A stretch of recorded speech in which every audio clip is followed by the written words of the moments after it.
नमस्कार मित्रांनो, मराठी माणूस प्रदीप. एक अत्यंत वाईट बातमी, दुःखद बातमी घडली. खरोखर सर्वांसाठी दुःखद बातमी. रतन टाटा सर आज आपल्यामध्ये नाही आहेत. एक असा माणूस, एक असा उद्योगपती, ज्या माणसानं खरोखर उद्योग क्षेत्रच नाही की उद्योग क्षेत्रासोबत मी माणूस म्हणून कसा आहे, मी माणूस की म्हणजे माझ्याकडे काय आहे, किंवा समाजामध्ये माणसानं कसं राहावं, कसं जगावं याचं उत्तम उदाहरण ते मागे सोडून गेलेत. आणि ते प्रत्येकानं पोरांना शिकलं पाहिजे, प्रत्येकानं शिकलं पाहिजे. आज तुम्ही प्रत्येकजण चुकतो नाही असं नाही, प्रत्येकाकडे कुठली ना कुठली तरी कमी असते, पण माणूस म्हणून कसं जगता येईल, आपल्याला कसं रोजच्या रोज मला असं वाटतंय स्वतःमध्ये बदल घडवता येतील, याचं एक खरोखर मूर्तिमंत आणि सगळ्यात मोठं उदाहरण म्हणजे रतन टाटा सर. आज ते गेले निघून. खरोखर वाईट वाटतं, दुःख वाटतं. एवढं मोठं साम्राज्य ज्या माणसानं उभं केलं आणि ज्या माणसाने एवढी मोठी ताकद भारताची निर्माण केली आणि भारतामध्ये एक अशी एक मला असं वाटतं संकल्पना निर्माण केली की उद्योग क्षेत्र हे फक्त झगमगाटासाठी आणि पैशांसाठी नसतं, तर उद्योग क्षेत्र हे माणुसकीसाठी देखील असतं, समाजासाठी असतं, देशासाठी असतं, देश हितासाठी असतं. याचं उत्तम उदाहरण म्हणजे रतन टाटा सर. खरोखर आज ते गेलेत आणि भारताचं सगळ्यात मोठं नुकसान झालं मित्रांनो. खरोखर नुकसान झालं भारताचं. खरोखर एक असा माणूस होता ना तो, की त्या माणसाकडे पाहिल्यानंतर काहीतरी करण्याची उमेद जागत होती, काहीतरी धडपड करण्याची उमेद जागत होती. त्यांचे जेव्हा मी अनेक पुस्तकं रतन टाटांवरची जेव्हा मी सरांवरची जेव्हा वाचले ना, तेव्हा वाटायचं कुठेतरी की आपणही काहीतरी असं करावं.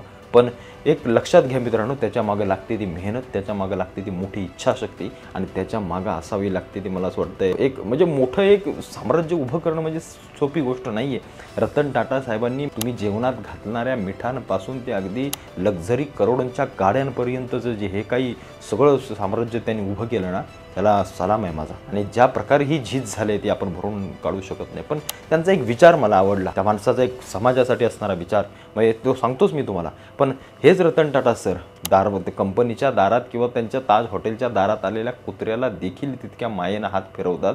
हे त्यांच्याकडून शिकण्यासारखं आहे. आज आपल्या दारात आलेल्या कुत्र्याला आम्ही काठीने मारून पळवून लावतो. आपल्याला वाटतं की तू घरातली चपाती चोरेल, काय चोरेल, चावेल, हे करेल, आम्ही आज त्याला मारून टाकतो. आज रस्त्यांवरती फिरणाऱ्या गायांच्या गळ्यांमध्ये ते रिफ्लेक्टर घालण्याचं सगळ्यात मोठं काम आणि सगळ्यात मोठी मला असं वाटतं संस्थान त्यांना पाठबळ देण्याचं काम रतन टाटा साहेबांनी केले. विसरून चालणार नाही आपल्याला. त्यांना ते जेव्हा एका रस्त्याने जात होते तेव्हा त्यांना काही गाया रस्त्यांमध्ये दिसल्या आणि त्या हेडलाईटच्या सगळ्या उजेडामध्ये त्यांना त्या दिसल्याने त्यांना अचानक त्यांच्या गाड्या समोर आल्या. तेव्हा कुठेतरी त्यांना वाटलं की हे काम आपण चालू केलं पाहिजे. अनेक संस्थांच्या मार्फत त्यांनी काम चालू केलं. अनेक जनावरांसाठी त्यांनी या सगळ्या गोष्टी केल्या.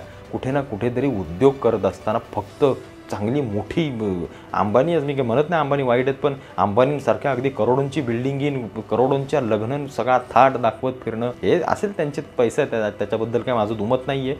पण त्या सगळ्या आयुष्यापासून किंवा त्या सगळ्या झगमगाटापासून आपल्याला समाजाला काय उत्तम उदाहरणं देता येतील, आपल्याला समाजाला काय सकारात्मकता देता येईल, हा विचार करणारा माणूस म्हणजे रतन टाटा साहेब. रतन टाटा साहेब जेव्हा एका कार्यक्रमाला जात होते, तुम्हाला मी त्यांचा महत्त्वाचा विचार सांगतो. कार्यक्रमाला जात असताना एका बाईकवरती, एका स्कूटरवरती त्यांना जेव्हा दोन जोडपे आणि त्यांची दोन मुलं, 4-5 जण एका बाईकवरती जेव्हा त्यांना दिसली आणि त्यांना कुठेतरी मनात विचार आला की हा जर माणूस जर पडला, हा जर गाडीवरनं ही सगळे पडले तर यातला कोणाचा तरी जीव जाईल. ही सामान्य घरातली दिसत आहेत, यांच्याकडे मग कार घेण्यासाठी पैसे नसतील, त्याच्यामुळे ही सगळी अशी 4-4, 5-5 जण एका स्कूटरवरनं बाईकवरनं जातात. का रतन टाटा साहेबांच्या मनात विचार आला की नाही, काहीतरी केलं पाहिजे, काहीतरी केलं पाहिजे की एखाद्या बाईकच्या किंवा एखाद्या मोटरसायकलच्या पैशांमध्ये एखादी गाडी 4 चाकी आपल्याला लोकांना देता येईल. हा विचार करणारा माणूस आणि त्यातून नॅनोसारख्या गाडीचा उदय झाला. पण आज खेद वाटतो मला, आज वाईट वाटतं आपल्याला की मारुती सुझुकीसारखी एखादी फडतूस वॅगनर असल्या गाड्या आम्ही मोठ्या करतो, ज्यांना कशाची गोष्ट नाही आहे.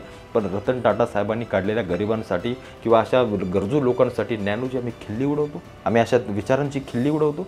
आज आम्हाला समजत असेल की साहेब, रतन टाटा साहेब किती महत्त्वाचे. हा सूक्ष्म विचार करणारा माणूस की बाबा त्या आईवडिलांचं, त्या पोराबाळांचं काय, म्हणून तात्काळ आपल्या कंपनीला आदेश देणारा माणूस की 2-3 लाखात अशी गाडी काढा की जी प्रत्येक गरीब माणूस अफोर्ड करू शकेल, तो घेऊ शकेल. आणि आम्ही समाज म्हणून त्या सगळ्या गोष्टींवरती हसतो, खिल्ली उडवतो. याच्यासारखं दुर्दैव नाही. मग आम्हाला स्वतः बदलण्याची गरज आहे. आम्हाला स्वतः या गोष्टी स्वतः आत्मसात, आम्ही मस्त बोलतो अंबानी, अदानी, यांनी हे केलं, त्यांनी ते केलं. त्यांच्या जागी पोहोचायला त्यांनी खूप धडपड केली, त्यांनी खूप मेहनत केला, हे कधी विसरून चालणार नाही.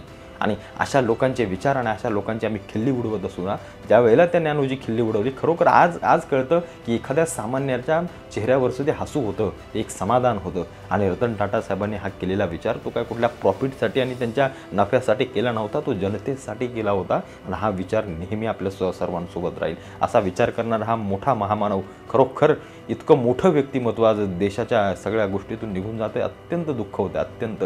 म्हणजे गरिबाच्या मिठाला देखील टाटांनी स्वतःच्या हातामध्ये घेतलं आणि त्याच्या मिठाला देखील ते जागले. ही एवढी मोठी सगळ्या गोष्टी उभा करणं हे खरंच छोटी गोष्ट नाही. खरंच मी भावपूर्ण श्रद्धांजली देतो सरांना. आणि कुठे ना कुठेतरी आमच्या तरुणांनी, आमच्या संपूर्ण देशानं रतन टाटा साहेबांसारखे मोठे रत्न या देशाला बहाल केले पाहिजेत, घडवले पाहिजेत आणि त्यांचे संबंध सगळे विचार आपल्यासोबत आत्मसात केले पाहिजेत की असा उद्योजक आणि असा उद्योगपती होणे नाही. उद्योगपती म्हणजे फक्त पैसा आणि सगळ्या गोष्टी घेऊन चालणं असं नसतं, तर पैशासोबत समाज, समाजासोबत देश आणि देशासोबत आपली सगळी लोकं, यांना सगळ्यांना सोबत घेऊन जाणारा उद्योजक बनायचं असेल तर रतन टाटा साहेबांसारखा उद्योजक बनावा लागेल. आणि खरोखर मी सलाम करतो या माणसाला की ज्यांनी 86 वर्ष आपल्या आयुष्यात या देशसेवेसाठी घालवली. मी देशसेवाच म्हणेन.